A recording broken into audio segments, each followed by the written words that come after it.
the purpose of the project is to look at employability for autistic students.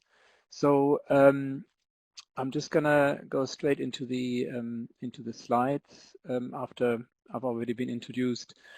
So three main takeaways, I think, that I hope to offer today. One is for you to find out a bit more about the challenges faced by autistic graduates. So it's about the end of the study period and the transition into employment. And we've obviously heard about that already from Damien. Liz talked a bit about it, and I think this morning Jonathan, he will have talked about it at length. So I might go over some of the same things again. I'm sorry about that, but I'll focus on what's relevant and important from the context of the Image project. So hopefully there are some new things there that I can share. As part of the project, we've done some research. We've looked at what other people had done before, but we also did some of our own research, mainly talking to a lot of people. And I'll share a few of our findings there. And then finally, a few tips, recommendations that we've come up with. The whole project is basically about giving out information, tips, guidance, and sharing good practice. So I'll have a few previews of that, what we've already done. Let's move on. Right. I have to apologize for the background. I'm actually moving office. It's a strange time to move office when no one is around anyway. So I'm moving from one office that I'm not meant to go in to another office that I'm not meant to go in. And that's why everything looks a bit bare behind me.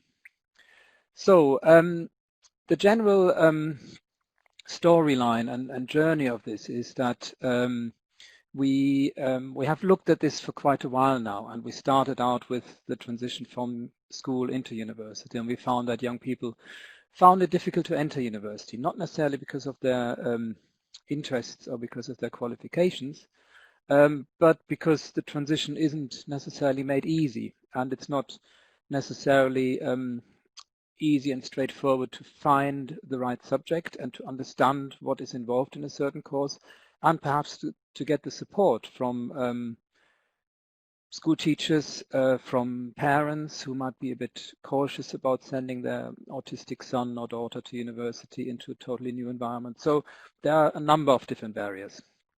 Those who do make it to university are relatively prone to dropping out because it is a major transition for anyone. And the whole routine is interrupted. Everything that was known and quite safe at school has to be started again and relearned. And on top of that, there are these academics who expect the students to be independent and to find their own way around university and so on. So it's not particularly conducive to having a good start at the university.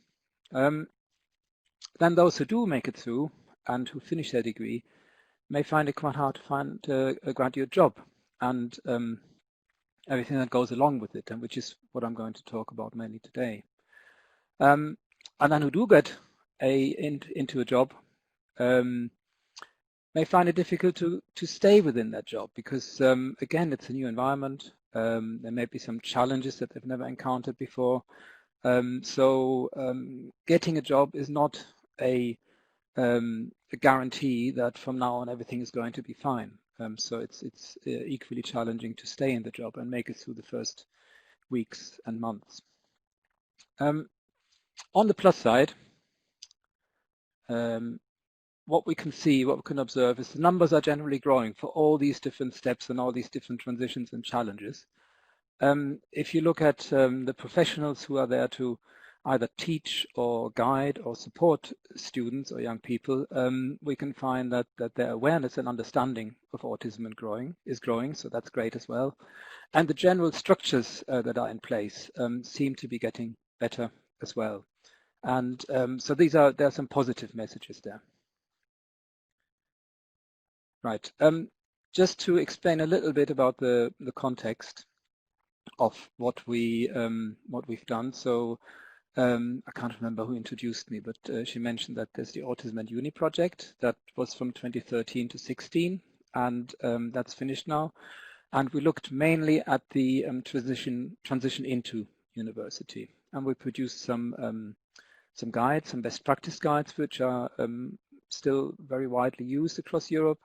And we also created a toolkit for students themselves. And that's now in use at, I think the last count was 14 universities in the UK. And if you work in a university and in the disability or any other support department and you're interested in using that toolkit, then go to the website and there's a link to get in touch with me. So what we're focusing on now is the Image project, and that's looking at the employability of autistic graduates. And this is funded by the European Union, like Autism and Uni was, and it's funded through the Erasmus program. And Erasmus is interested in education. So we're not primarily looking at employability in terms of what happens on the employer side and how can people be supported when they're in employment. We're looking at how autistic students, when they come to the end of their studies, how they can best be supported by the university. So our key groups and stakeholders that we would like to reach are careers advisors, academics who teach the students, and managers in senior positions who can make systemic changes within their institutions, and policymakers as well. So we're mainly looking at the education environment, and because this is a European project with partners in the Netherlands, Poland, no, not Poland. Anyway, I'll bring up a map later with all the partners. But because this is a European project, we're also looking at, we're not comparing countries, but we're looking at good practice and best practice that happens in different countries and see what can be transferred and adopted from other places. Right, there we go with the partners. So we have my university, that's Leeds Beckett, and then we have a partner in Finland, Helsinki University, Amsterdam Medical School Berlin, which is a relatively small medical university, and the University of Toulouse, which is a very large university down there. And so you can already see that there's a variety there in terms of small universities, large universities. There are also different traditions and histories of autism support in these countries, and that's what makes it a very interesting initiative. We can look at how certain things work in one country against the context of the country's university system and employment system, and then see what we can learn from that. Okay, there's a website. The website at the moment, because we're halfway through the project and we've done research, but we haven't really produced any tangible outcomes apart from some research papers. So at the moment, the website is mainly a blog. And I invite you to have a look at it and see whether there's anything that interests you. And from time to time, we also have calls for to get involved if we want to do some further research and talk to people. Right, a few numbers, which you may have seen today already. I appreciate that some others may have talked about this, a few statistics, a bit of background information. The number of students entering higher education. Statistics is a funny thing. The number that we usually see is about those who declare autism. But in the UK, there's another category that people can tick, which is about one or two or more disabilities. And anyone who has two or more disabilities will not come up in the statistic for autistic students. Now, we do know that autistic students often have another impairment that may be relevant in terms of their education. So there are a lot of autistic students, I believe, who tick the box that they have two or more disabilities. And at that point, the useful information is lost. So I think we actually have a lot more autistic students in universities than the statistics tell us. And these are just the ones who actually declare their autism. So it's definitely a very important issue and a growing number of students.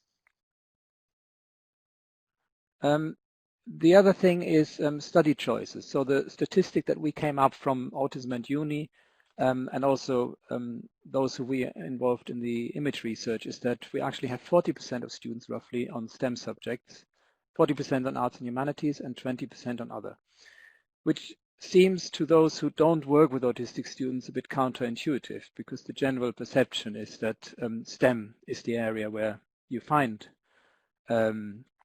this group of students. But that doesn't actually seem to be the case, that that's so dominant. We have arts and humanities in the same, roughly in the same region. So that has implications for how those students are supported. And it also has implications for how employability can be developed and what kind of perhaps placement students do, and the whole structure of how work experience can be organized while still at university is quite different in the arts and humanities to what it is in the STEM subjects area. A few more statistics. We have a report from the National Autistic Society about employment and the employment gap. So 80% of non-disabled people of working age are in employment. If you look at disabled students, we have 47%. If you look at autistic, not students, people in general, autistic people, we have 32%.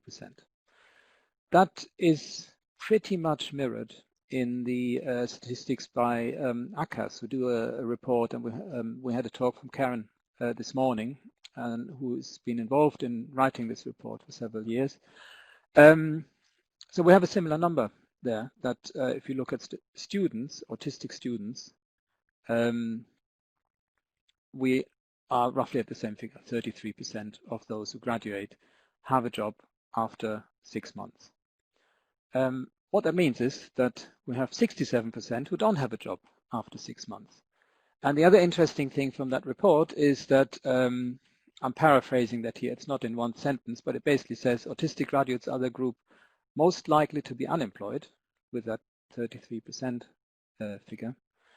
And unfortunately, they're also the ones who are least likely to receive effective employability support, which is rather sad, I think, that those who perhaps need it most don't get the support that they need. And that's where the Image Project comes in, and that's where some of the other initiatives we heard about today come in. So we also have some figures from other countries, which are, I would say, roughly the same, because there's always a bit of a difficulty in comparing numbers across countries, because they're collected in different ways and they might be interpreted in different ways, how you arrive at a figure of 15 or 21% or so. But I think roughly they're the same, and these are English-speaking countries. But one thing that comes out from these studies as a pattern is that employment isn't the same as employment for someone else.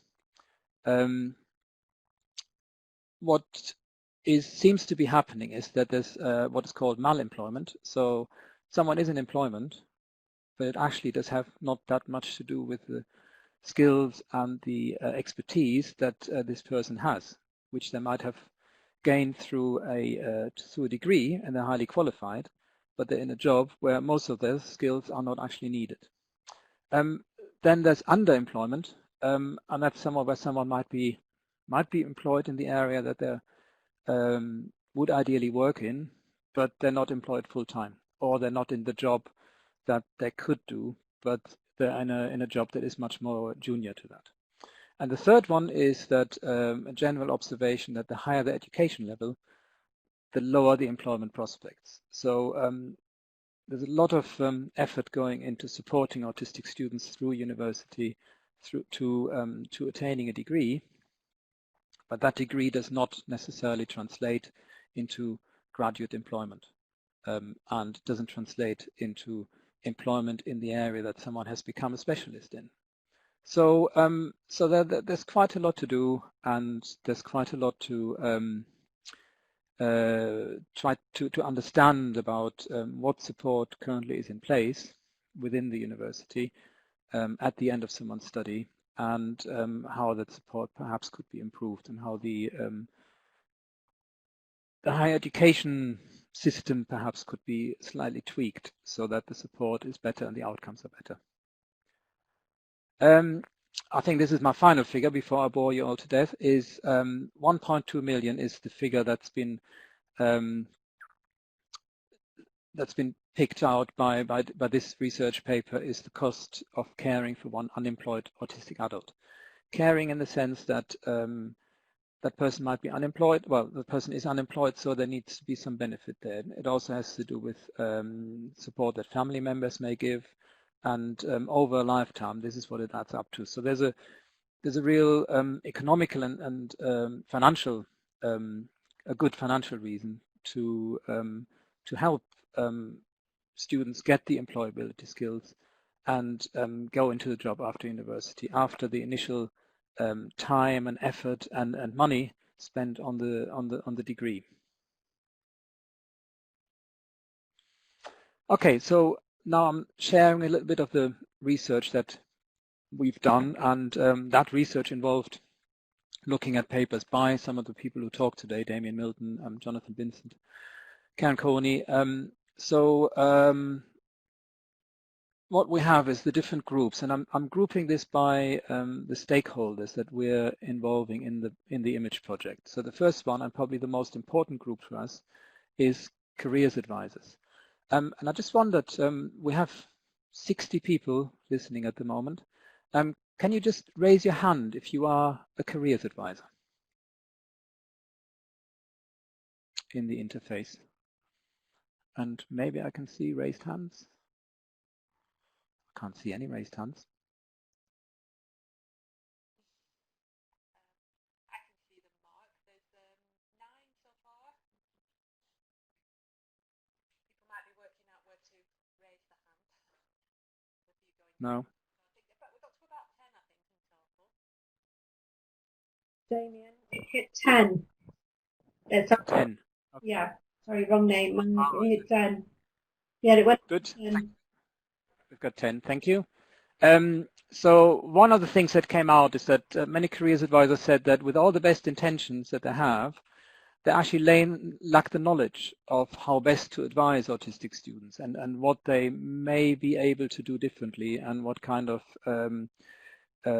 support autistic students need. Now, this is not unique to the group of autistic students, and this is probably not a surprise because people do not have all the time that they perhaps wish to have and spend on individual students. So some, there will always be an element of trying to producing material or putting advice sessions and perhaps running a graduate fair of some sort. Putting that together in a way that draws in as many people as possible, and then you have to go for a certain common denominator in saying, okay, we can't cater for all the different groups who may have some special preferences or may have some special interests or so. And so there are practical limitations, but there are also limitations of training and having an understanding of what particularly autistic students may need and would respond to. The next thing is, which is basically what I said just now, advisors tend to apply generic methods to all groups, including autistic students, because of the pressure that they have, and this is something that came out of research. The other very important thing is that a lot of teams work not in isolation, but they're not perhaps looking around too much at what other people do. So careers advisors have their own remit, they have their own teams, and they're organizing events, and they're organizing perhaps some one-to-one sessions and so on, but they're not necessarily aware of what academics do and how they could work together. And then perhaps more importantly, they may not be very aware of what disability specialists do and the kind of support that disability specialists have provided over the years during the first stage of the study already, and what careers advisors may then be able to learn from that. The second group is academics. So maybe I'll do another show of hands. Do we have any academics in the audience, or shall I swiftly move on? Maybe someone can count again how many hands are raised. Yes, Mark, we're getting a few people. There's okay. We're up to 5 now. Yeah, 5. Up to 5, that's good. Wonder who all the others are. Yeah. Anyway. Someone saying they're on an MA in career development. All right. Okay. Yeah. Good. So yeah, with academics, perhaps not surprisingly, the first point is exactly the same. It's a lack of understanding. So a lot of academics may want to provide, really good individualized support, but they don't actually know exactly what's best and how to go about that. There may also be a lack of understanding of how to build employability in the curriculum. I know from our own experience, we are regularly reminded to do this, but it's not necessarily clear if you don't have the experience, and if you don't have one leg in the industrial or in the more applied area of your subject already, like you may be doing some part-time work somewhere, which is something I do, then you may not know, and you may not know so many employers who you can ask. So that is a problem. The other one is using ambiguous language, using metaphors. We've heard that before from Liz, and I think also Damien mentioned it. So basically having instructions and writing assignments in a way that isn't particularly clear. So as a result, students don't get the best benefit out of that exercise. So it's not just about the marks. It's also about learning how to respond to clear instructions and spend their time very focused on the things that are actually being asked for and not going off on a tangent somewhere, which is obviously a very important skill to have when you get into employment. And the third thing, which I alluded to earlier, is that the academics assumption and perhaps conviction that students should be independent, and we don't need to tell them everything. They should find that out themselves, and they're fully, perfectly manageable, able to manage their studies, manage their time, and if they don't, then they'll come to us and we can help them. So it's a bit of a conception of what the role of the academic is and how students can and should be supported, which perhaps needs a little bit of reassessment and looking at. The third group is employers. And I wonder whether we have any employers here. So with employers, there's obviously the group of people who work in industry and who employ graduates. But I think that the university itself is obviously a large employer. And across our research, we actually came across that quite often, that people within the university consider themselves employers and realize that they're actually not doing a very good job at being autism friendly and having an inclusive approach to their own recruitment processes. So I wonder whether there's anyone in the audience who would reasonably consider themselves employers in that sense, that they recruit people and they may have autistic people applying for jobs. Would people like to raise their hand again if you're an employer? We've got 3 at the minute. 3 people who are involved in selecting candidates and so on. Okay, yeah. So what we found there is that regularly the templates that people use for job descriptions, which they might have used for years, if not decades, are often poorly thought through. And the kind of things that go in there as standard paragraphs at the end or somewhere about, say, has to be a team player, has to do a often they have little relation to the actual role and importance of what is required for the job. So that's an exercise to see whether some of the templates that people use, which they feel quite comfortable with and which they probably don't like to review every year, whether there's something that can be done about that.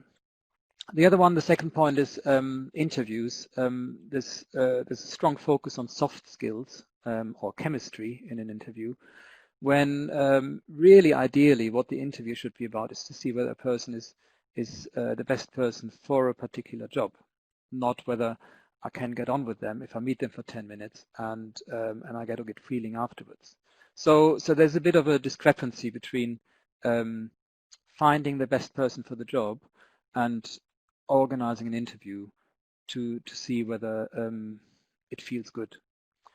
And the third point is, again, this is more about the support that employers feel, probably rightly, a bit nervous about whether and how they can support an autistic employee and what kind of challenges that may bring and what that might cost.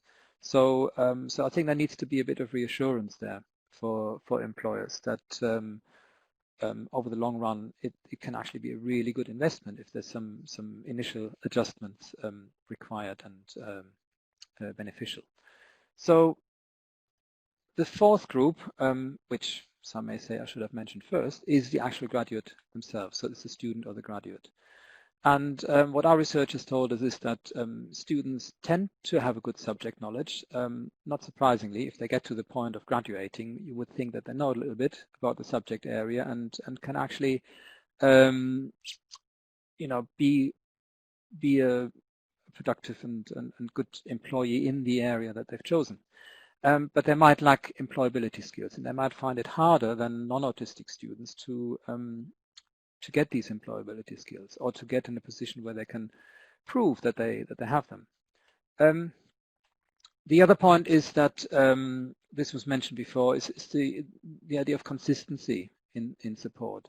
Depending on how university departments are organized, they may not get the same support person every time. So it may change from week to week. It's certainly something that has been a problem here at Leeds Beckett, where people who support students doing their doing lectures and so on, they get recruited on a case-by-case and event-by-event basis, and then they tend to change, and that's not particularly useful. They may also get some mixed responses to disclosing their autism. It can be a good thing because that means that they disclosing autism to their student, to their mates, or to an employer means that there's a better understanding of why people have certain needs and preferences. It may also be off-putting, especially if the other side does not understand what it means, and they may have an idea of autism that is informed mainly by the media, which is generally not that helpful. There's also something about performance in interviews, being in what is obviously, or what can be quite a stressful situation, and it's a social situation, so so that can be a negative part of the whole finding a job journey. And during the studies and also when starting a new job, it can be difficult to form the networks and the social skills that are needed to perform well and to go through that transition and to have the support by others. So this is the kind of research that we pulled together to get an initial idea of what this, and obviously there's more. These are just the main points. I'm not going to read this one out because this goes into a little more detail and looks more at the different stages. So there's something to do with recruitment. Employers may not be willing or may not know what kind of adjustments they can make to an interview. The old problem of whether someone, an autistic person, should reveal their autism or should not. And in the workplace itself, there's things like the environment, the sensory environment. It's about how to deal with colleagues, or if there are certain adjustments, how to manage the perception of colleagues about that, whether they see them as privileges or whether they understand that this is actually something that enables that person to work a lot more effectively and be a better, whatever, friend, colleague, co-worker. So those kind of things. Right. Our own research, and I'm putting this up first, this is not organized and formal and rigorous research, but these are things that we've picked up over the years. And last year I spoke, oh no, it wasn't. Yes, it was last year actually, in 2019. I spoke at an event in Oxford, which was mainly, the audience was mainly technical people who work in support roles at Oxford and Cambridge University. And when I put this slide up, a lot of people said that yes, this is me. I can see a lot of my own characteristics in there. So these are all the positive kind of things that people have either in research or anecdotally that we've learned about that can be put up there as reasons why someone may become actually a really highly regarded and good employee. Like attention to detail. Annelies talked through some of these before, ability to spot errors, logical thinking, focused, and so on. So this is really the starting point for us. We acknowledge the difficulties, but in everything we do in terms of identifying good practice and bad practice, we look for the positive elements in terms of support, but we also try to build on all the strengths that autistic people can bring in. What has our own research revealed then? Looking at the same groups again, we have in terms of careers advisors can provide very effective support and in the process become allies of autistic students in the sense that they can champion their needs and can also speak for them in other contexts. And one thing that I'm particularly keen on is the transition from university into employment and the way knowledge that has been knowledge and skills and understanding of autism that exists within universities, how we can transfer that and make that bridge into employment. So whether there's a way to for people who are employed by the university to provide some sort of mentorship role in the first, it might be days, it might be weeks, it might even be months, in the first stage of an autistic graduate starting a job, because otherwise we have this wall between university and in employment, where there's a lot of knowledge that exists on the university side, but none of that gets transferred. So it would be then the onus of the autistic person to take all of that with them and try to explain to their employer what made it easier for them to do their degree and what kind of good support they received from the careers advisors. So it's kind of the same transition like at the beginning, where we have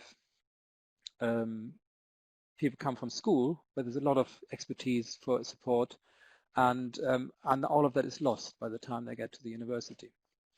I think I have to speed up because I'm running out of time. I'll put this up. So there's another thing that what careers advisors should really do is avoid trying to fix the student and tell them you need to behave in this kind of way, so that people don't notice that you have certain character traits that they may not want or like, or that may make them feel uncomfortable about employing you. Another area is for academics. The recommendation for them to take some time to understand a student's strengths, provide clear instructions, and also use their unique position to perhaps help these students, well, all students really, to maybe find a placement or to make connections with employers. Employers themselves, to try and avoid these unintended barriers that they may put in place, and therefore they may not get the best employee for a particular position, because they, through the recruitment process, they might just put off or shut out anyone who's autistic. And the graduates themselves, they definitely benefit from knowing their strengths and preferences, but many of them may not really have such a good overview of that, or may not be able to articulate that very well. So it's about advocating for themselves. The other thing that we found is that, which links in with the employers, which is about the structures that are in place. They may actually be discriminatory, but it may not be intentional, because it's about rules and guidelines and processes that have been put in place by non-autistic people, and we can, and they just exist. Okay, I think I really have to speed up. So where we've got to is some main themes for academics in these areas that we're currently working on. for professional development, teaching, employment skills, and ensuring accessibility. So this is for the academics. And we have a prototype of a system where all of this information can be conveyed, and there's some interactive elements there as well. We have some main themes from careers advisors, which most of them are already talked about. And we have some themes for higher education managers, because we're also very aware that there are some systemic changes that can be done. Careers advisors may not have the seniority to make these changes, so we need to address the higher management level in universities. And then we have some themes for employers, where we're currently working on some guidelines and some putting some best practice together. Right.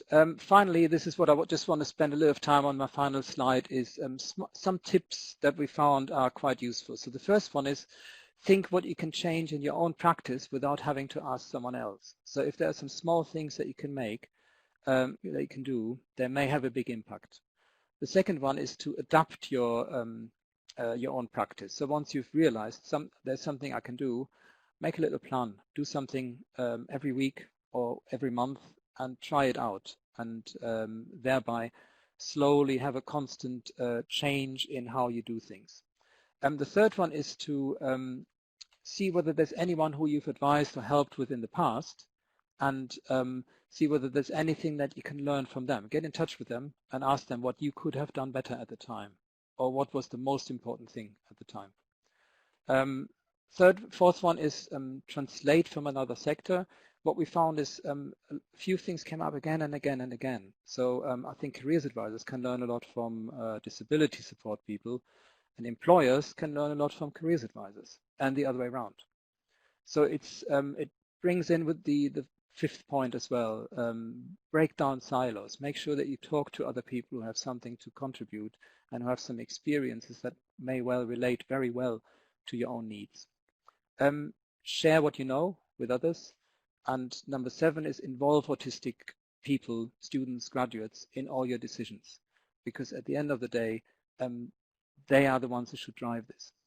I need to round up, so this is my final one. For 8.1, be persistent. Learn from others, learn from what works, and try again if there's something that you can't do.